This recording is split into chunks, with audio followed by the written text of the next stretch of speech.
karena ini adalah mentoring pertama yang kakak agendakan, jadi kita awali dulu kegiatan kita dengan perkenalan. Kakak sendiri adalah penerima beasiswa untuk program doktoral dan kakak award di LPDP PK 193. Kalau untuk LPDP sendiri kakak mengambil jalur reguler.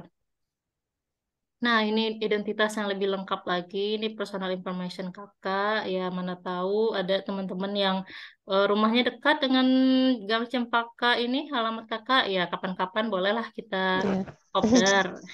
Ya, Saya terus, di Gerlong, Kakak. oh iya, bisa itu kita Iya. kapan-kapan. Ini sosial media, Kak. Tapi kakak jarang main Twitter sama Facebook sih. Ini tuntutan aja. Kemarin itu pas PK disuruh cantumkan Twitter sama Facebook ya. Hasil dibuka lagi lah akun yang sudah berdebu itu. Jadi kalau misalkan kalian mention kakak di Twitter atau nge-DM kakak di Facebook itu mungkin berminggu-minggu setelah itu baru kakak balas gitu ya. Kemudian ini pendidikan kakak, SD, SMA-nya di Padang, kemudian S1-nya di Pendidikan Fisika UNP dari tahun 2010 sampai tahun 2014. Ini kakak pakai beasiswa bidik misi. Selesai 2014, lanjut di tahun yang sama ngambil gelar master di Pendidikan Fisika UNP juga, selesai 2016.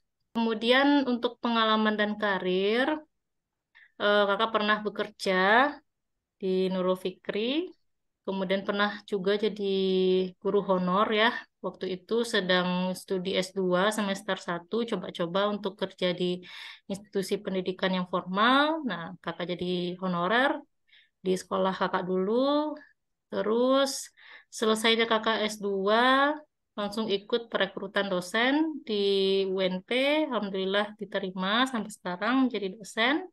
Kemudian sejak adanya program MBKM, kakak ikut jadi dosen pembimbing lapangan. Dan saat ini kakak menjadi anggota di divisi pengembangan diri di Kelurahan PDP UPI. Dan juga karena kakak berasal dari Sumatera Barat, jadi semua awardee dan alumni yang berasal dari provinsi tertentu di Indonesia ini berhak untuk bergabung di Mata Garuda Sumatera Barat. Nah, salah satu program yang sedang dilaksanakan oleh Mata Garuda Sumatera Barat saat ini adalah program mentoring sama seperti yang ada di UPI dan kakak juga menjadi mentornya sejak tahun 2022. Oke, lanjut. Nah, kita masuk ke intinya. Yang hadir saat ini adalah Yohana Novita Diana dari Teknik Lingkungan ITB. Kita minta Wan untuk mendeskripsikan diri sesingkat-singkatnya, silakan.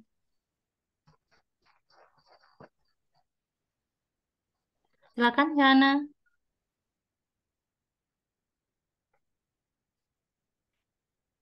Jaringan mungkin ya. Coba Siti Jualia. Tekpang ini tekpangnya apa? Kakak bingung juga tekpang itu apa. Silakan Siti dulu deh coba. Jua dulu deh silakan. Ya, baik. Halo sebelumnya Kak Fani dan Kak Yohana. Kenalkan saya Siti Juwalia dari saya lulusan UIN Sunan Gunung Jati Bandung. Sebelumnya suara saya jelas Kak? Jelas-jelas. Ya. Saya lulusan UIN Sunan Gunung Jati Bandung, pendidikan kimia. Ya, jadi saya tertarik untuk melanjutkan ke UGM Teknologi Pangan karena memang sebelumnya saya lebih condong ke kimia bahan alam gitu waktu di S1 begitu. Oke, oh ternyata Mungkin itu ini adalah ya Kak. universitas tujuan ya. Oh, begitu. Jadi tadi Iya Kak. Siti dari mana tadi? UIN? UIN Bandung. UIN Bandung. Oke. Yohana Ya. Novita, silakan. Halo, selamat sore Kak. Sore. Ya, izin memperkenalkan diri, nama saya Yohana Nuftadiana, biasa disapa Oan. Dulu saya adalah mahasiswa Teknik Lingkungan Institut Teknologi Nasional Malang. Kemudian saya berencana untuk melanjutkan pendidikan Teknik Lingkungan ITB. Saat ini saya bekerja sebagai seorang aparatur sipil negara di Dinas Lingkungan Hidup Kabupaten ND. Terima kasih. Oke, sip.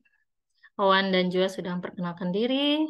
Dan ini menjadi doa bagi kita ya. Mudah-mudahan apa yang kita tuliskan di sini, universitas tujuan dan prodi tujuan kita itu bisa kita capai. Kita lanjut ke sesi berikutnya. Serba-serbi tentang LPDP. Mungkin adik-adik sudah pernah membaca juga, tapi kita nggak apa-apa kita ulang lagi ya. Apa itu LPDP? Nah, seperti apa logonya? Nah, ini perlu teman-teman ingat ya dan resapi.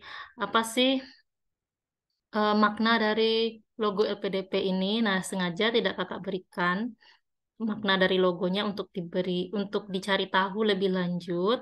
Kemudian untuk kepanjangan dari LPDP sendiri jangan sampai nanti kita lupa ya ketika wawancara ditanya apa itu LPDP. Nah, bingung padahal kita mau menuju LPDP ini. Nah, LPDP ini adalah singkatan dari Lembaga Pengelola Dana Pendidikan.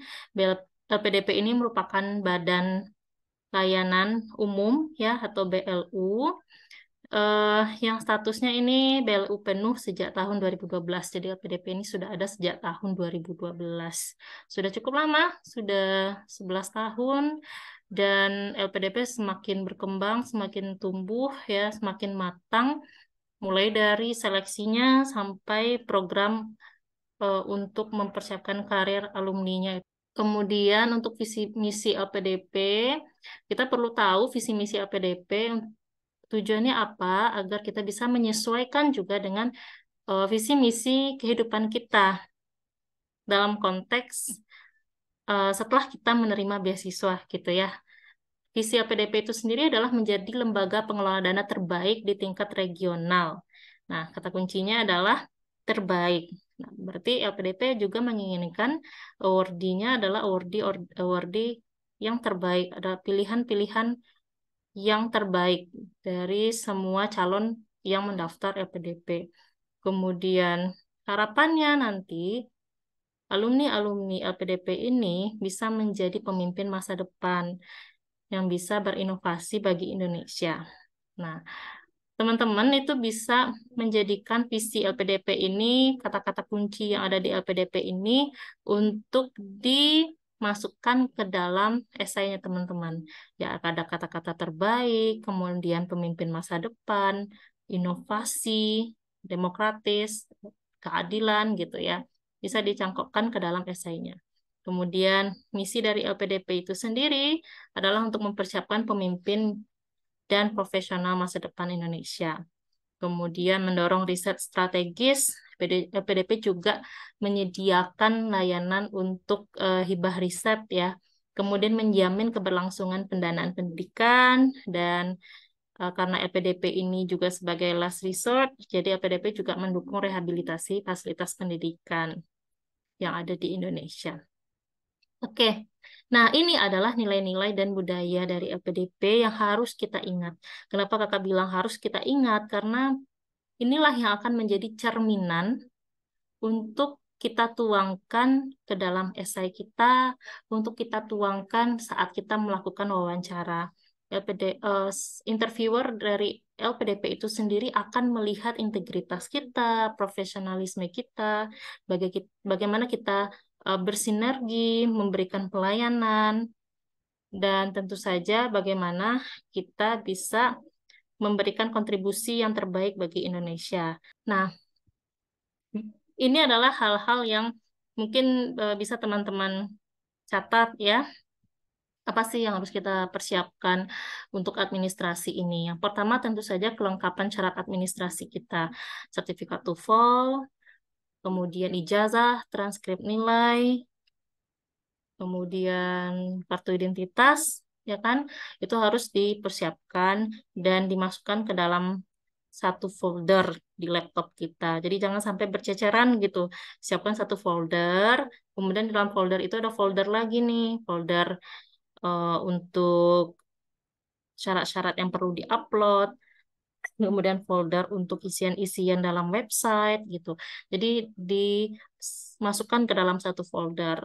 Yang mana tahu ketika kita sudah masuk ke tahap wawancara, folder itu sudah tersusun rapi dan ketika interviewernya meminta kita untuk menunjukkan bukti, kita sudah siap dengan data-data itu. Kemudian kita kan sudah membuat akun nih, dan di sana sudah ada tertulis apa saja yang mesti kita isi. Nah, itu teman-teman masukkan dulu ke dalam Word ya. Kemudian setiap kolomnya itu juga dibuat apa saja sih data yang harus dimasukkan. Dan setiap memasukkan data itu langsung dicari buktinya gitu. Misalnya nih kita memasukkan prestasi, kita pernah juara umum dalam lomba ini. Ada sertifikatnya, itu langsung dimasukkan ke dalam folder. Jangan sampai tercecer. Gitu ya. Terus persiapkan esai dan rencana studi yang powerful. Nah, inilah gunanya kita punya teman, kita tergabung dalam mentoringnya LPDP agar nanti esai dan rencana studi kita itu betul-betul menunjukkan apa sih rencana kita nanti ketika kita sudah mendapatkan beasiswa LPDP. Powerful artinya yang kita tulis itu betul-betul padat dan menunjukkan semua apa yang ada pada diri kita. Kemudian kita lanjutkan lagi hal yang perlu diperhatikan. Selanjutnya pelajari kurikulum prodi yang akan kita tuju. Kita kan dikasih kesempatan untuk mengisi tiga prodi dan universitas tujuan ya bagi yang non LOA. Jadi kita harus pelajari dulu prodi prodi X untuk universitas Y itu seperti apa sih perkuliahannya gitu. Kemudian berapa semester sih supaya kita bisa menyelesaikan studi. Ada yang 1,5, ada yang 2 tahun gitu ya. Kemudian bagaimana sebaran mata kuliahnya, apakah di semester 2 itu semua mata kuliah tatap muka sudah selesai, sehingga kita di semester 3 dan 4 bisa tesis, atau di semester 3 masih ada mata kuliah yang harus diselesaikan di kelas, itu perlu kita pelajari. Kemudian yang perlu kita perhatikan adalah apakah ada mata kuliah yang relevan dengan kontribusi kita di masa depan. Nanti kan di esai kita menuliskan kontribusi ya. Nah, tentu kontribusinya itu bisa kita lakukan dengan cara kita melakukan studi. Nah, ketika kita studi, tentu mata kuliah yang ada pada prodi tersebut haruslah menunjang dari apa yang kita butuhkan untuk untuk berkontribusi gitu, menyelesaikan masalah yang kita angkatkan di esai kita. Kemudian, apakah mata kuliah yang disediakan itu betul-betul sesuai dengan tujuan kita berkuliah? Ya, sama seperti tadi ya. Apakah itu langsung menyediakan apa yang kita butuhkan selama studi? Jangan sampai kita mau berkontribusi di X, tapi ketika kita kuliah, kita hanya mendapatkan ilmu tentang Y, tanpa sedikit pun mengetahui tentang X. Nah, itu kan namanya sia-sia kita melakukan studi gitu. Walaupun tidak ada yang sia-sia di muka bumi ini ya, tapi itulah LPDP menyekolahkan kita untuk betul-betul menjadi orang yang bisa menyelesaikan masalah Y tadi gitu. Nah, kemudian apakah sebaran mata kuliahnya bisa menggiring kita untuk menyelesaikan kuliah 2 tahun? Ya, tadi ya sudah dijelaskan. Dan kemudian, ketika kita menggali ya tentang prodi dan universitas tujuan kita itu, kita perlu melihat apa saja sih sarana prasarana yang tersedia di sana. Kemudian bagaimana ranking dunia, ASEAN dan Indonesianya, apa akreditasi nasional dan internasionalnya mungkin mereka punya, dan itu bisa menjadi unggulan bagi kita kalau mereka punya akreditasi internasional. Kemudian tentu kita harus melirik dosennya juga, karena kita langsung berinteraksi dengan dosennya nanti ketika kita kuliah, apa expertise dosen dan publikasi dosen 3 tahun belakangan ini. Sesuai nggak dengan em, research interest kita nanti? Ya, kalau misalkan kita mau meneliti tentang pangan misalnya ya, nah apakah penelitian dosen yang ada di program studi itu selama 3 tahun terakhir ada yang tentang pangan atau lebih spesifiknya lagi tentang pangan apa gitu ya? Apakah ada? Nah, jika ada, itu bisa menjadi bahan bagi kita untuk memperkuat em, alasan kita kenapa kita memilih program studi dan universitas itu. Kemudian apa saja sih kerjasama yang sudah pernah dilakukan oleh program studi. Kenapa kakak bilang perlu kita mencari informasi tentang kerjasama ini? Ya, mana tahu ada eh, kesempatan bagi kita nanti untuk melakukan penelitian tidak di kampus, melainkan di institusi lain yang menjadi mitra dari program studi kita. Gitu.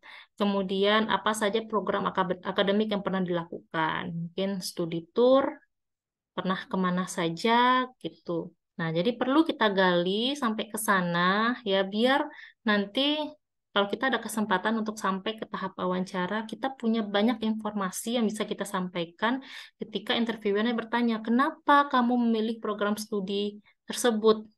Kenapa kamu memilih universitas tersebut?" Nah, kita punya bahan. Dan yang paling terpenting adalah investigasi tentang diri kita sendiri. Karena nanti itu akan kita tuangkan ke dalam esai. Nah, jangan malu untuk mengungkapkan hal-hal yang mungkin orang lain memandang itu hal yang sepele.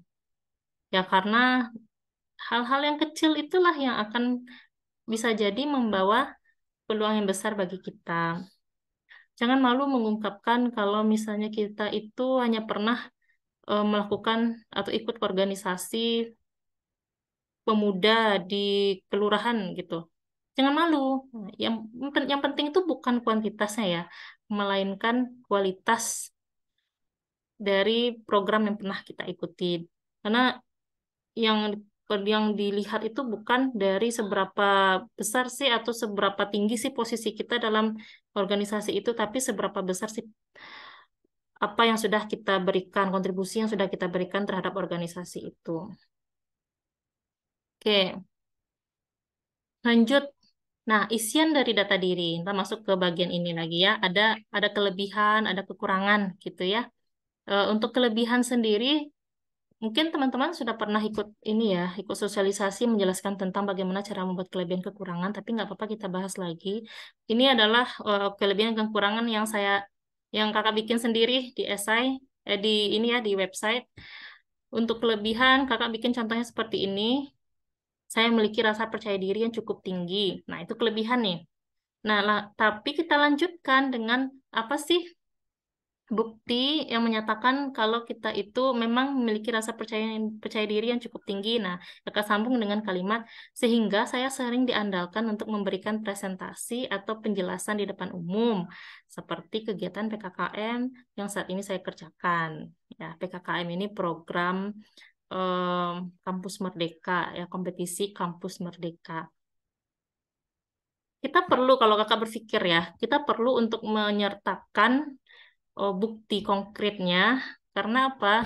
Orang tidak akan bisa menilai kita terlalu jauh kalau kita itu hanya membuat saya memiliki rasa percaya diri yang tinggi gitu. Kemudian untuk kekurangan pun juga harus kita tunjukkan bagaimana upaya kita untuk eh, meminimalisir kekurangan yang kita miliki. Contohnya saja seperti kakak bikin di sini, saya merasa masih kurang ini ya, masih kurang dalam berbahasa Inggris, dalam berbahasa asing. Oleh karena itu, saya selalu mengikuti kelas online bahasa Inggris walaupun tidak ada tuntutan tes atau sejenisnya. Nah, di situ memperlihatkan kita itu ada upaya untuk meminimalisir, mengurangi kekurangan kita. Gitu. Lanjut ya. Nah, kemudian pengalaman membanggakan. Nah, di sini kakak membuat format dengan cara seperti ini. Ini bukan format yang baku, ini adalah format yang kakak gunakan supaya yang kakak tulis itu betul-betul terstruktur. Formatnya itu adalah ada identitas, penjelasan tentang kapan itu terjadi, kemudian apa yang kita lakukan, kemudian bagaimana kita melakukannya dan apa pelajaran yang kita dapatkan. Nah, ini kakak selesaikan. Kapan itu? Nah, kakak tulis di dalam isiannya itu saat kuliah S2 gitu. Atau mungkin teman-teman saat kuliah S1 gitu. Saya pernah tampil sebagai bla bla bla. Berarti itu apa yang kita lakukan gitu ya. Kemudian bagaimana cara kita melakukannya? Ya, ini bisa dieksplor lagi ya.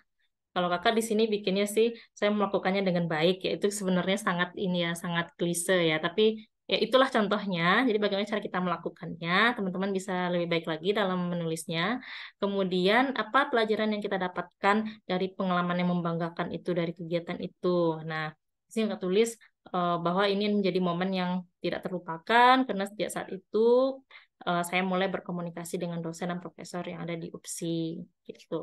Ini bukan format yang baku yang orang lain semua gunakan, tapi ini versi kakak. Mudah-mudahan bisa membantu sedikit untuk teman-teman bikin pengalaman membanggakan ini. Oke, pengalaman yang kurang membanggakan. Sama seperti tadi, ada identitas waktunya kapan, apa yang kita lakukan, sehingga menjadi pengalaman yang kurang membanggakan.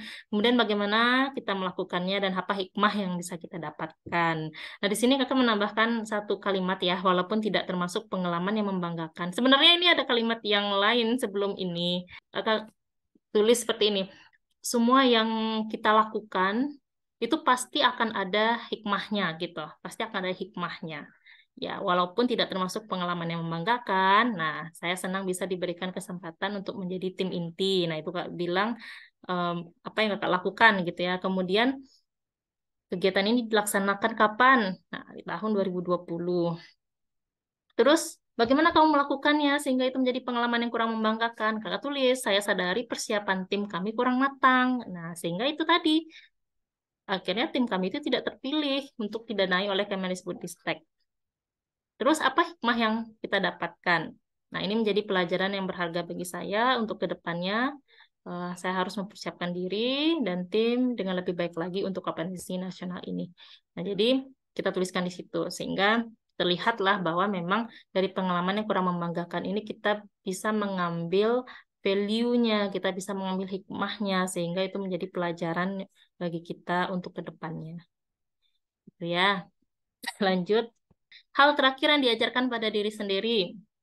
Kalau kakak menggunakan format apa itu dan apa value-nya. Apa itu? Nah, ini contohnya kakak. Nah, kakak karena statusnya sebagai working mom, nah sampai saat ini saya selalu belajar untuk mengontrol emosi saat menghadapi konflik antara anak dan pekerjaan. Nah, teman-teman juga bisa menggali apa sih hal terakhir yang diajarkan pada diri sendiri. Jangan terlalu ini juga sih, maksudnya saya terakhir kali apa ya kak ya gitu. Mungkin ada pelajaran yang 5 tahun yang lalu yang saya masih ingat sampai sekarang itu yang sangat berharga ya silakan tulis saja hal terakhir yang 5 tahun yang lalu itu. Nggak harus hal terakhir yang mungkin saat ini teman-teman lalui atau sebulan yang lalu teman-teman lalui nggak harus itu. Tapi di situ kita pilihlah yang paling bikin kehidupan kita ini berubah gitu ya maksudnya pilih best of the best dari pelajaran yang bisa kita ajarkan pada diri sendiri. Kalau kita lanjut, untuk berikutnya adalah kesalahan yang pernah dilakukan selama belajar atau bekerja. Kalau di sini kakak ngambil konteksnya adalah pada saat kakak bekerja. Apa formatnya? Format itu apa kesalahan yang pernah kita lakukan, kapan itu terjadi, dan apa value-nya, apa hikmah yang bisa kita ambil. Nah, seperti contoh yang kakak bilang di sini, saat awal bekerja sebagai dosen, itu adalah kapan terjadinya. Kemudian, apa kesalahan yang pernah kakak lakukan? Saya pernah lalai menyelesaikan tugas dari pimpinan. Kemudian, apa value-nya? Apa yang kakak lakukan setelahnya atau apa hikmah yang bisa kakak dapatkan? Nah, namun sejak saat itu, saya menjadi orang yang lebih teliti dan selalu mengkonfirmasi hal yang dilakukan sebelum bekerja. Itu contohnya.